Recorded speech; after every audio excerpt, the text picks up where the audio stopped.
pressure. But let's start by welcoming our next speaker, our very own AWS, Matt Coles.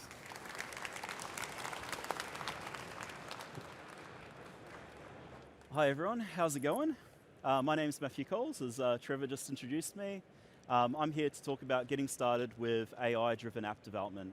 This is a question that I've had a lot of developers come over the last couple of months and ask me. A lot of developers are looking to build Gen AI-based apps and they don't quite know where to start. So we're going to cover a couple of different options. We're going to cover a little bit about what Gen AI is, although I'm sure you might have been to a couple of sessions already today with some of that covered as well. We'll have a bit of a recap there. So anyways, I'm a principal engineer at AWS. I'm building this stuff hands-on every day, day to day. So feel free at the very end to find me on the floor around the developer booths or in the code whisperer competition next door towards the end of the session if you want to ask me anything or you've got an app that you're working on too. More than happy to chat. This is going to be very much driven by the iPad. So we've got no slides today. I'm going to basically move straight across to the iPad and I'm going to take you through what Gen AI is, where you can get started as an app developer and all of that good stuff. Actually, one question is, how many builders do we have in the room? How many developers? Put your hands up. Nice, so we got about 50%. Cool. And I'm guessing the rest are cloud engineering, networking. What's the makeup of the room? Any data scientists? A couple of them? Yep. Nice. Cool. So we'll try and make the talk for everyone, and you can chat to me afterwards if you've got particular questions. Now, here's the iPad. Let me get this set up.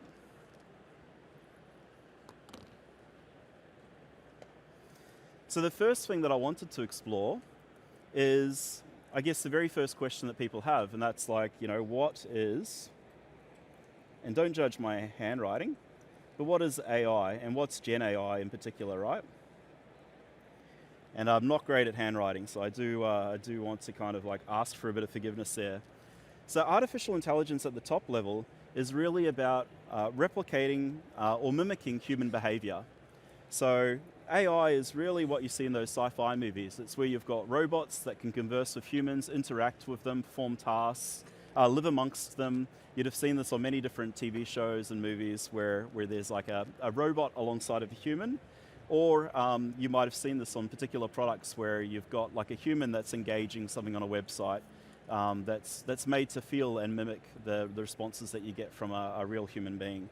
So that's the AI side, and I kind of put that to mimic humans. Now you've got underneath of that, you've got what we call machine learning. So that's your traditional AI. Now machine learning is all about kind of identifying patterns. So it's looking across data sets and it's trying to find commonality.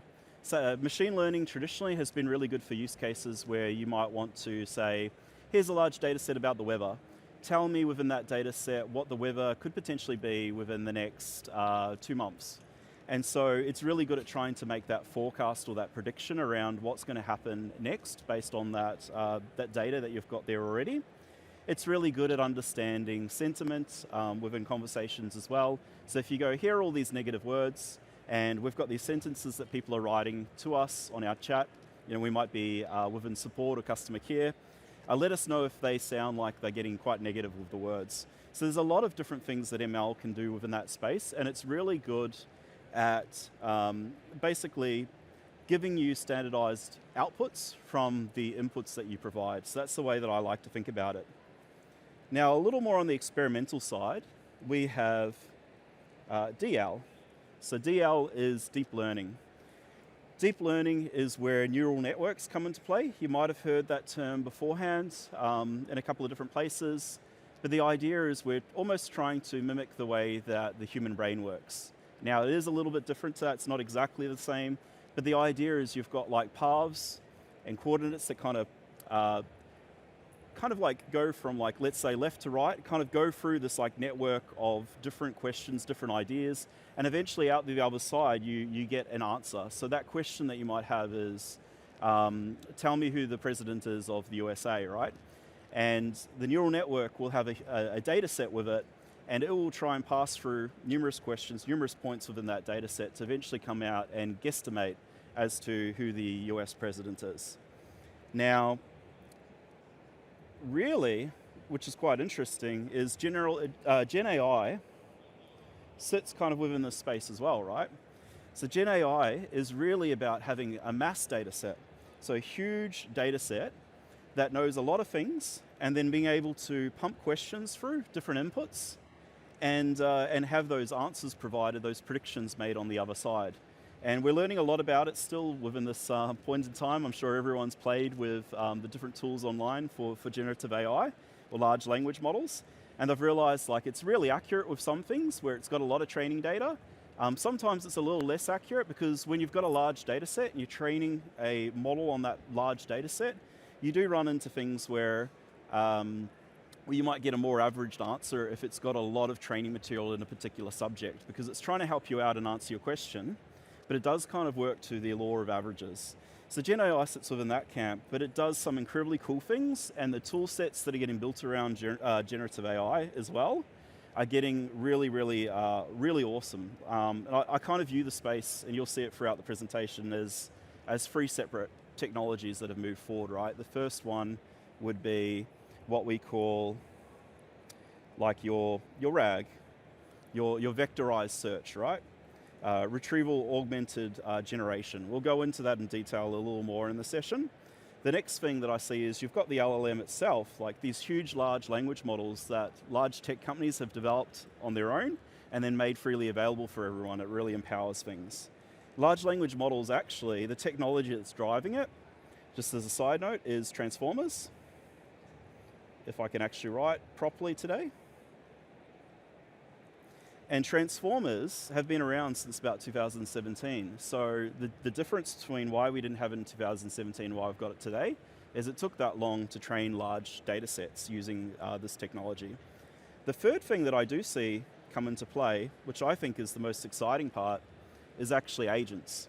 So agents are the ability for what's been produced from the vector search, what's been produced from the large language model, to then be able to do perform actions on the data. So you might, rather than ask the large language model and the RAG to write a sentence for you, you could say, I want to perform this task, and then you can have the agents at the other end get what the task is, what systems need to be interacted for that task, and then be able to perform that task themselves. So this is where I think the space is going to go really, really strongly in the future.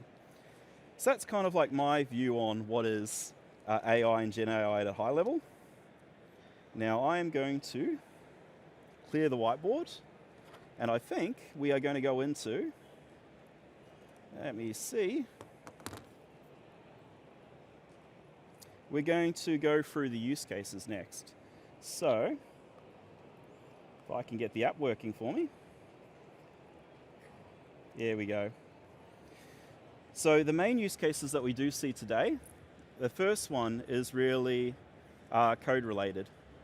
So we are seeing it really help developers move forward with producing code faster. It really helps junior developers level up very, very fast. Senior developers find it very, very good because they treat it more like a rubber duck, and they'll be asking questions to it around what they're trying to code and what's the best way forward, what optimizations they might need to have as well. So senior developers also get a very big benefit on it because it's almost like they have a senior developer next to them that they can bounce ideas off of. And so it really helps both sides. We're seeing a large piece go into what I would call art generation, video generation. You might have seen a lot of cool stuff online around this. You can take a photo of yourself. You could mix it with traditional machine learning, like OpenCV, one of my favorite libraries. And you could say, around this person's face, take that out of the picture, we'll use that later, change the background into an Easter background, let's say. And so OpenCV would allow you to select where the human's face is, and then the generative AI part will actually make a full background. It might put on like Easter bunny hat on top of the person. It might put like Easter eggs in the background, all those things. So image generation is really, really key, and we do see that works really, really nicely when you mix it with traditional machine learning like OpenCV and those types of libraries. Now, the next thing that we've got, and this is going to be a really bad drawing, let's say he's supposed to be a happy robot, but I'm not too great at drawing, so don't judge me. But we've got it for chatbots. So we're seeing generative AI be really transformative within contact center space. So whenever you've got questions from end users about products that you might offer, support around those products, we find that generative AI, if you've got enough of a data set, is going to really help you drive things forward. So you might have a contact center per se that will have a knowledge base built of all the interactions that they've had in the past, all the knowledge that agents have given people in the past, transcribed to text, and then that would sit within the RAG that we mentioned beforehand, and then the large language model would help to construct a sentence using the data that's collected from previous answers, and then get back to the end user with that answer. So that space is really, really valuable. Now, Amazon as well, we're very big at doc writing. And what we do find is that there's numerous use cases around, help me write this narrative. Let's write this document together, and generative AI could help structure what you've got as dot points into a full couple of pages there. We're also seeing it play very nicely into what we call text summarization. So you might have a large document that's written by business leaders within your company, and you might just need to have the TLDR. You might need to send out a short email about it. You might need to have that summarized in a front-end app for end users. You can also use generative AI for what we call almost like short transcriptions, summaries of the data. I had a better word that I used before. Now, the final use case that I see it quite heavily go in today is actually translation itself. So we've got traditional machine learning models that help with translation on AWS. So Amazon Transcribe is the service that we use there.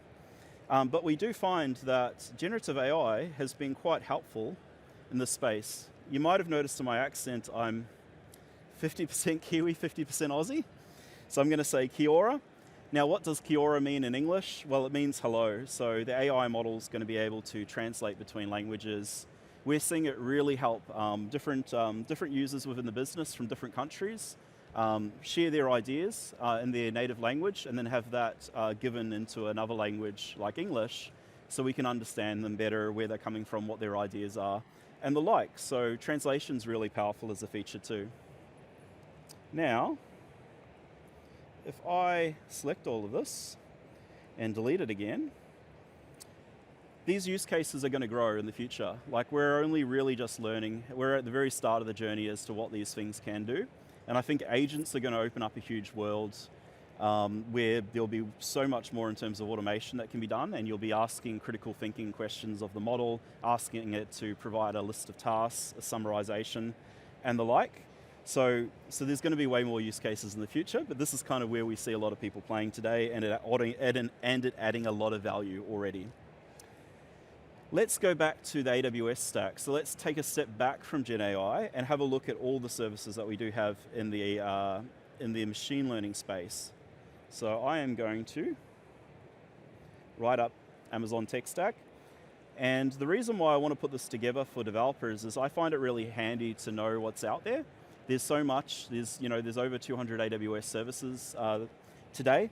And as a developer that's learning about what could be used in what scenario, it's very, very challenging to kind of work out what's the best product to look at. And so what I want to do is kind of like build a little bit of a diagram on how I'd kind of think and consider these things. So at the top level, you've almost got like your API-driven development. And this is kind of like, I would say, services that you can call. And yeah, I've stuffed the diagram a little bit, so don't judge me again. Services that you can call are going to be things that are going to help you perform a discrete task. So within that, we talked about, Amazon Personalize can help for translation. We've got, let's go Amazon Comprehend, which could understand sentiment in a conversation. can understand what PII data is in a data set as well, so you can remove it and scrub it.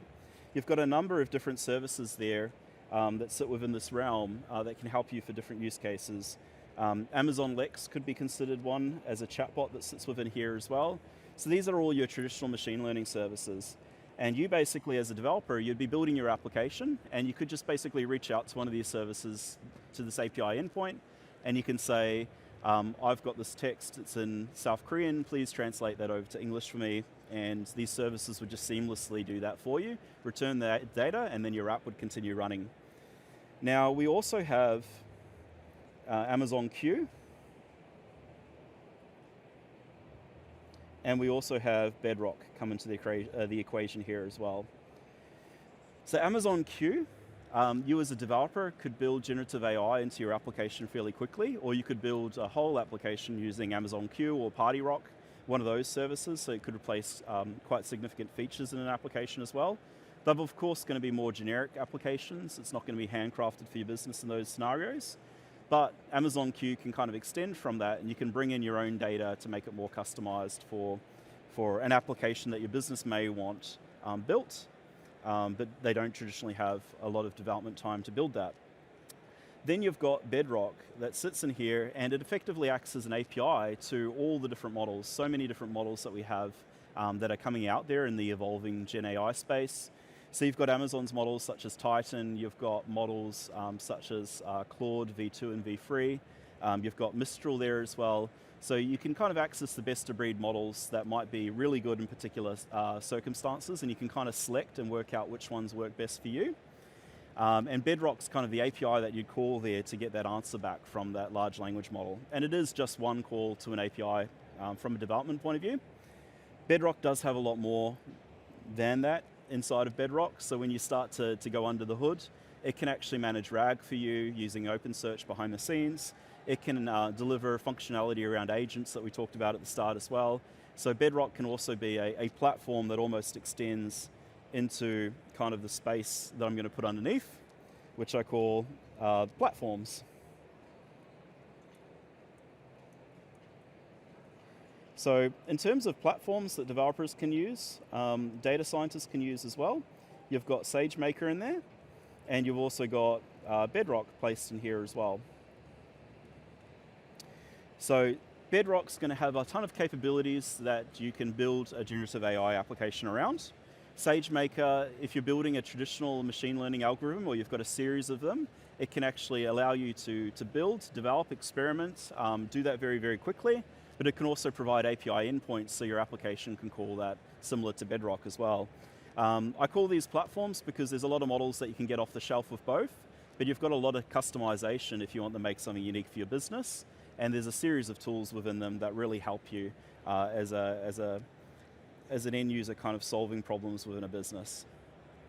Now, right down below, we've got compute. And so this is where you've got your traditional EC2, CPU, GPU instances, you've got your libraries. You could run these in containers, so you could have ECS there, you could have EKS there as well. But the idea is you're down to more of the bare metal, and so that basically means that you can run anything that you want using any of the machine learning libraries that you might want to build something custom in. Now, a lot of that could be done in SageMaker, so SageMaker might be the go-to space to start with. But that core level gives you complete control over what you're doing and how you're building your models as well. So that's great. You can select a NVIDIA GPU instance if you're going to do some serious training, and then you might have CPU, for instance, using like Ollama or one of those other tools, or even NVIDIA GPUs that do inference for you as well. And there's a lot to manage in that, but you've got a lot of control there too. So let me move on to the next part. Let's go deeper into LLMs again, talk about the patterns. So if I can clear this,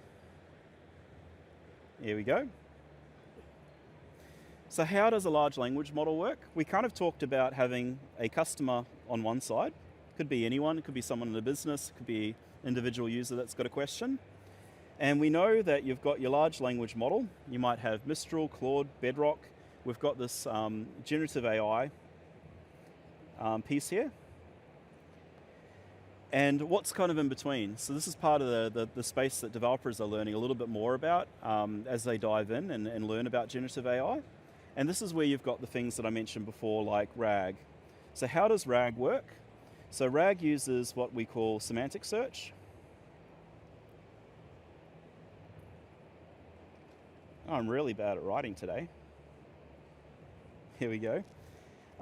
Semantic search allows you to quiz your own documents. So you might have all your contact center conversations over time. You might have data sources about how your business runs. You might have information that you provide end users like manuals. Even people that are onboarding to an application within your team, you might have all the onboarding material for that app to kind of help speed up developers. So you can have like any form of content within RAG, right?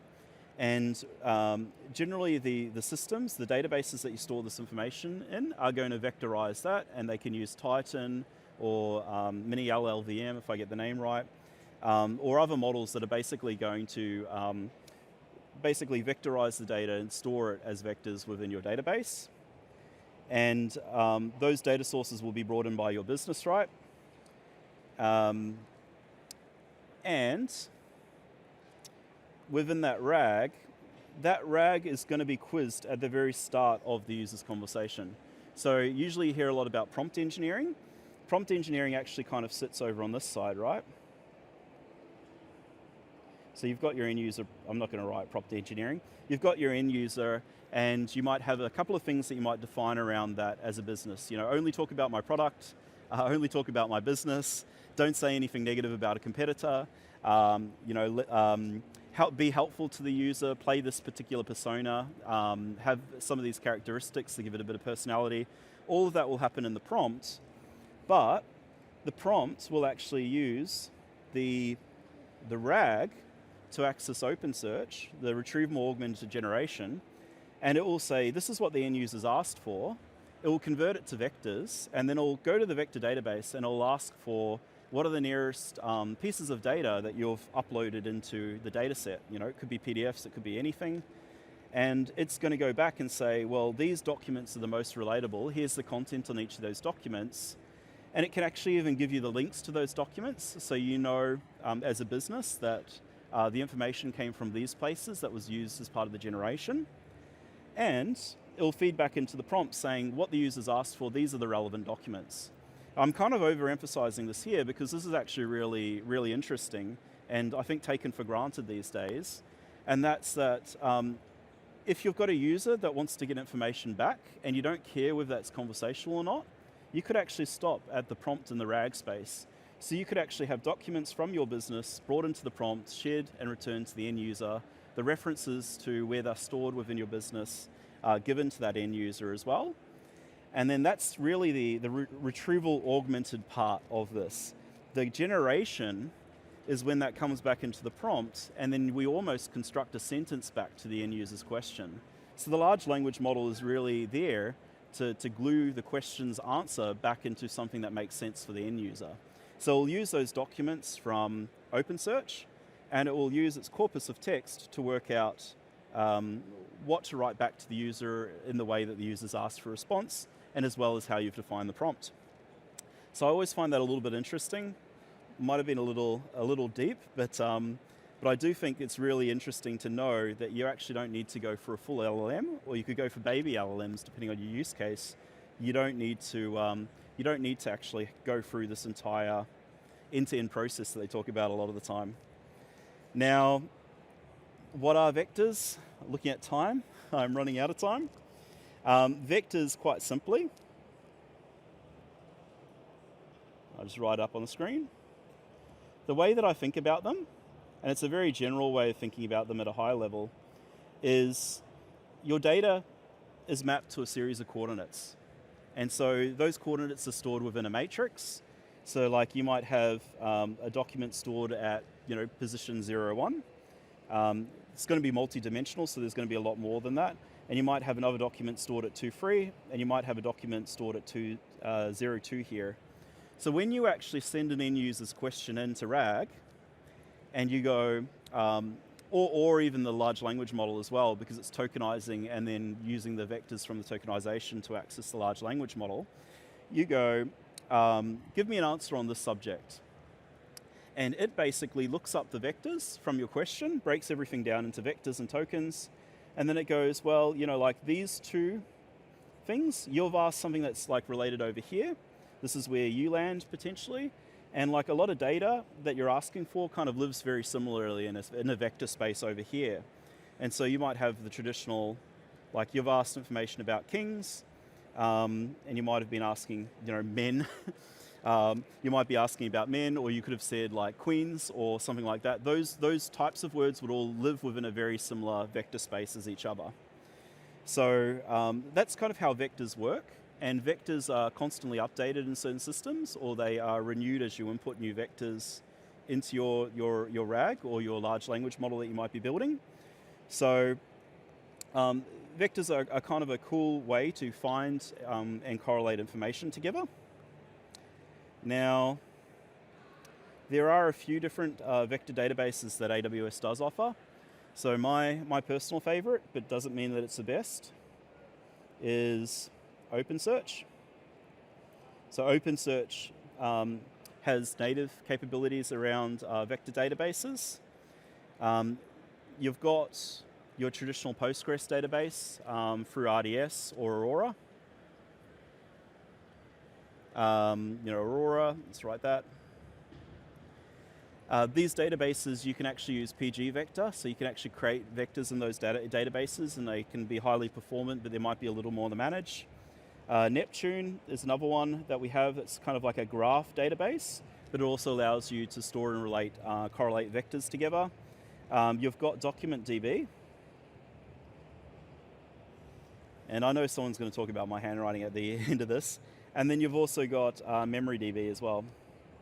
So there's a couple of different options for creating kind of like a vector database, or using your information that you've already got today and translating that into vectors. If you are starting from scratch, you've got data that you're going to load into a database, I would go probably OpenSearch to start. If you need something that's like graph database related and you need to see the network of how things are connected yourself, Neptune's a great product there. If you need something that's going to be highly performant, MemoryDB. But if you've got your existing data, you can just simply use the PG vector technology that's within RDS or Aurora if you're using Postgres. And DocumentDB is a really good key value store that also supports vectors as well. Now, if I can clear this, and ooh.